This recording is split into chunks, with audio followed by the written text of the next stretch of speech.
Welcome to Design Detective, a new series where we'll be investigating different areas of branding and graphic design that could be holding your business back. Have you ever felt like something in your branding or your graphics just isn't working? This series is going to help you identify areas that you might be overlooking that could transform your branding. So our first case is brand foundations. So looking at this case file today, we have a few mysteries that we need to solve. Our first mystery, your brand is looking pretty, but it has no strategy or meaning behind it. Another mystery is that you just can't stick with your brand long term. Perhaps you're constantly changing things, getting carried away by different colors or fonts that you come across, different styles and looks, and you just can't stick with one thing. And another similar mystery, you can't seem to find a way to encapsulate all the things that you love into one brand identity. You love so many different styles and looks, and it's like, how can I put all that into one brand? It's just going to look like a mess, or I'm just going to want to change things up all the time.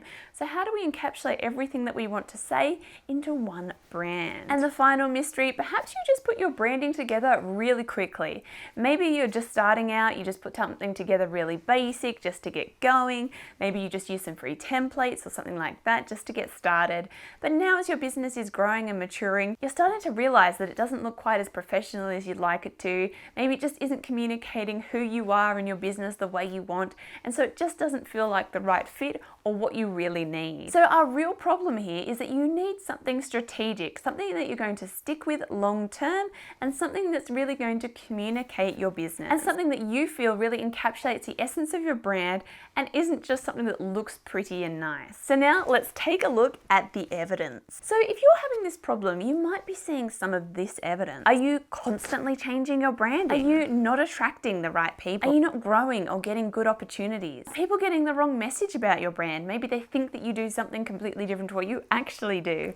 Or maybe they're getting mixed messages about what you offer and who you are. Or perhaps you feel unclear and a mess. You just feel so directionless with your brand. You're finding that your brand just lacks clear direction and messaging. So it's time to solve this case. There needs to be strategy and foundation behind your visuals. You need to know what it is that you actually want to communicate and how it impacts the people that you want to attract. So step number one, we need a brand story. This is the story of your customer's journey and how you, the brand, are going to help them achieve something. As an example, we have a brand here called Second Chance Mitten Co. Now, this is a non-for-profit that turns old sweaters into mittens to give to homeless shelters. So what is their brand story then? Bringing warmth and comfort to those in need in a sustainable way. They provide more than just a functional item to keep you warm, but a warm feeling of love and care by making something by hand from something once loved. It's like getting a handmade gift from a friend full of love and kindness, rather than just a simple functional item being donated. Their story is of making people feel really cared for and loved. So your brand story could be the transformation that you provide, the way that you make them feel, how you help them achieve something or become the person that they want to be. So consider, what does your audience want to feel or want to achieve? And if you're feeling stuck on this, what is the benefit of your product or service? Get into the mind of your buyer and why they might want to buy your thing. So step two is the feelings. How do you want to make people feel? So here we really want to tap into the emotion of your buyer. How do they feel before they find you? So what kind of emotions are they going through as they're trying to source and look out for someone like you?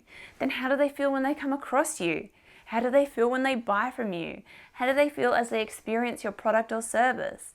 And then how do they feel afterwards, after the experience? So our example for this one is Power Up, a plant-based protein company. Now, they want to inspire fitness fanatics to get their daily protein intake without compromising on flavor. They want people to get creative and go beyond just having protein shakes, but sharing their recipes, showing different ways that they can put protein into their diet. They want to see their customers sharing recipes like protein chocolate brownies or protein pizza. So how do they make people feel? Let's take a look. Before someone finds them, they want to increase their protein intake and feel healthy, but they find shakes boring and they want to get creative, have variety and enjoy a healthy life.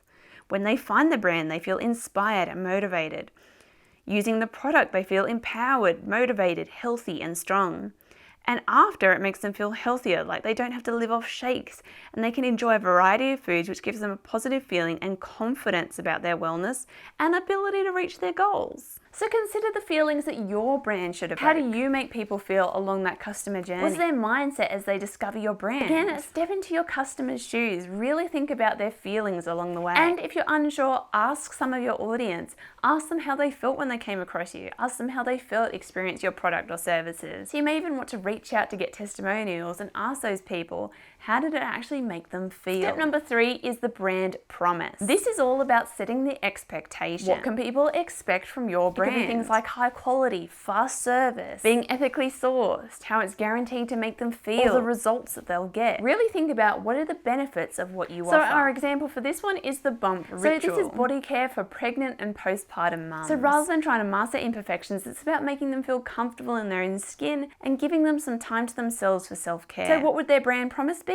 Making you feel comfortable in your own skin, giving you a few minutes of time just for yourself, giving women the pamper that they deserve. We commit to making you feel like yourself again. Now, you want to make sure that everything you do in your business is going to deliver on that promise. This means even considering things like your content, your packaging, your product, your process, the materials you use. Consider how you're making sure you deliver on your promise at every stage. And then step 4, we have your unique selling proposition. Now, this is all about differentiating yourself, thinking about how your brand is different. So for this, you probably want to do a bit of market research. So before you dive in and look at what's out there, first do some brainstorming. Think about ways that you think your brand is different, the way you do things differently. Then do some research and make sure, are there other people doing the things that you thought made you different?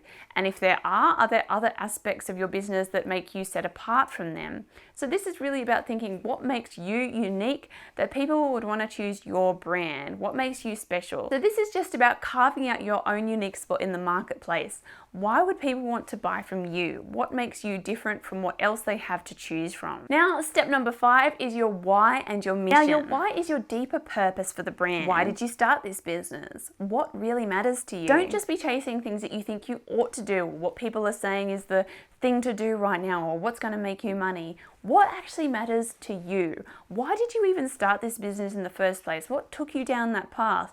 Think back to when you first started. Why did you have this passion to do this thing? Then ask yourself, why does this matter? Why is that important? Then consider how this leads into the mission of the brand. How is that why then pushing you forward into the things that you're trying to do in your business? What difference are you trying to make? How are you trying to create an impact? And how are you helping people? So an example of this, we've got Blissful Bites vegan ice cream. So their why. Their why is to make ice cream easily available to vegans and to promote a vegan lifestyle, showing people that they can be vegan and don't have to sacrifice yummy treats. Blissful Bites is dedicated to crafting a delectable range of vegan ice creams using only plant-based ingredients. We believe that cruelty-free choices can be just as indulgent and satisfying. And our final step is brand values. Your brand values are so important because they really impact every aspect of your business, how you run things, how you do things, how you communicate. Your brand values really do matter. So really think about what is important to your brand. What do you value and promote? And also think about your audience. What do they value? What is important to them? So these could be things like friendliness, sustainability, community, high quality, speed, ease of use, joyfulness. There are so many different things that you can have as your values, so really spend the time thinking about the different values that your brand has. So our example for this is Luminaire Essence, a candle brand. So their brand values. First of all, quality craftsmanship. So they really want to make candles that are high quality and well crafted. Then sustainability. So they really consider in their packaging and how they create things. Then innovation. They want to create candles that are creative and innovative. They don't just want to be creating things that are the stock standard that everyone else is creating. They want to be more creative and innovative and creating new and exciting products. Then holistic well-being. They see it as being really important to support their customers' well-being. They see their candles as something that can be self-care oriented.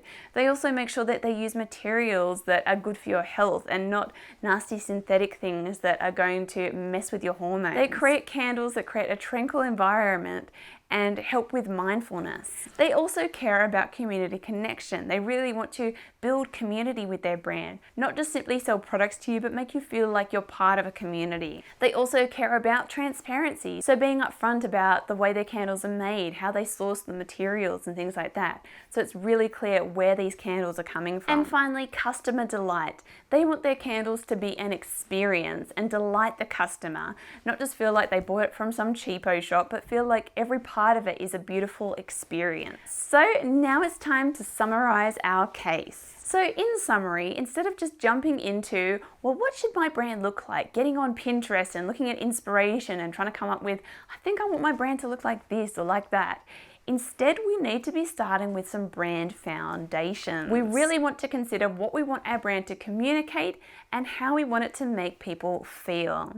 So in our next case, what are we going to look at? Well, our next mystery, of course, which will be, how do you actually turn what you want to say into visuals? How do you communicate visually? So that's case closed. Make sure you join us for the next case.